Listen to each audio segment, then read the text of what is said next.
हिस्सा लेना है और इसके लिए नमस्कार, हमारे साथ हैं बसंत चौधरी पटेल जी। इनको बीसी पटेल कहा जाता है और ये एक जाने माने नेता हैं, मुखिया हैं। इनके पास बहुत सारी उपलब्धि है। आज ये आए हैं अमर शहीद रामफल मंडल जी के 79वें शहादत दिवस के समारोह पर। इनसे सीधा बात करते हैं। सर, आज के कार्यक्रम के बारे में। आज का कार्यक्रम जो था, इस रामफल मंडल जी का शहादत दिवस का कार्यक्रम है।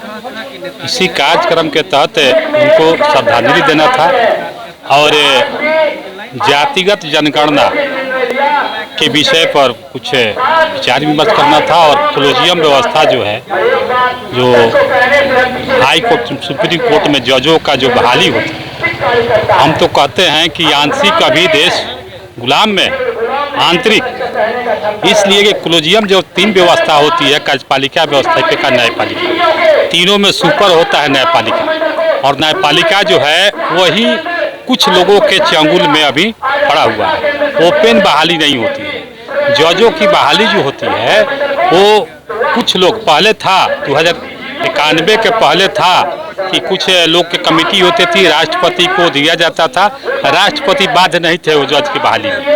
लेकिन इस कोलेजियम 1992 जो कमेटी बना, कोलेजियम सिस्टम, उसमें राष्ट्रपति को बाध्य कर दिया गया कि जब हम लोग 5 लोग जो कोलेजियम सिस्टम से जो जिस हाई कोर्ट के वकील को हम लोग अनुशंसा करेंगे, वही हाई कोर्ट के वकील ही हाई कोर्ट के जज और सुप्रीम कोर्ट के जज होंगे।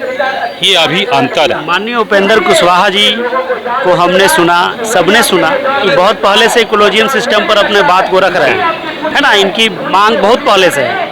जब ये जदयू से अलग हो गए थे तब भी था, वापस आ गए हैं तब भी है। तो इस पर बताइए। देखिए, उपेंद्र कुशवाहा जी एक ऐसे लीडर हैं, सत्ता में रहे चाहे विपक्ष में, और सदन में रहे या सड़क पर, ये हरदम लड़ाई समाज के हित में लड़ते आए। और इन्होंने जब एनडीए में मंत्री थे, सदन में थे, तभी एक कोलेजियम सिस्टम, मोदी जी प्रधानमंत्री उस पहला बार जो बने थे, उस समय भी सदन में उपेंद्र कुशवाहा जी आवाज़ उठाए थे। आवाज़ें नहीं उठाए थे, सदन में भी नहीं, सड़क पर भी उठाए थे। सड़क पर हम लोग ताल कोटोरा स्टेडियम में दिल्ली गए थे, वहीं से हम लोग को भी जानकारी हुआ कोलेजियम सिस्टम क्या है, वहीं से हम लोग सीखे, वही हम लोग जाने।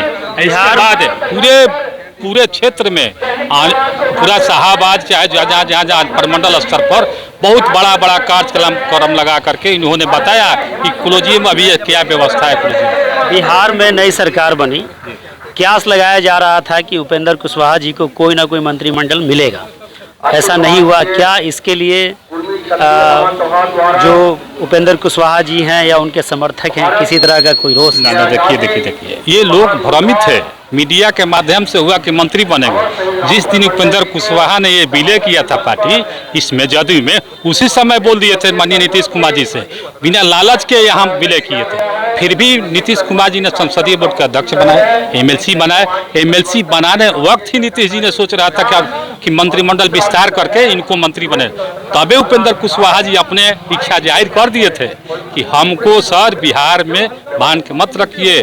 हम जो है माने ऐसा नहीं कि मंत्री पद के लिए कभी लालच किए हैं, और पहले से भी केंद्रीय मंत्री रह चुके हैं भारत सरकार के, 3 विभाग के मंत्री थे। और यहाँ पर भी उनके राष्ट्रीय अध्यक्ष हैं, राष्ट्रीय लेवल नेता हैं। बिहार में बांध कर उचित नहीं है इनके रखना। ये बहुत बड़े अन्य स्टेटों में भी इनका बहुत मैंने लोग चाहता है, लोग घूमते हैं कि बिहार में बांध कर रखना हम लोग को समझ से उचित नहीं है।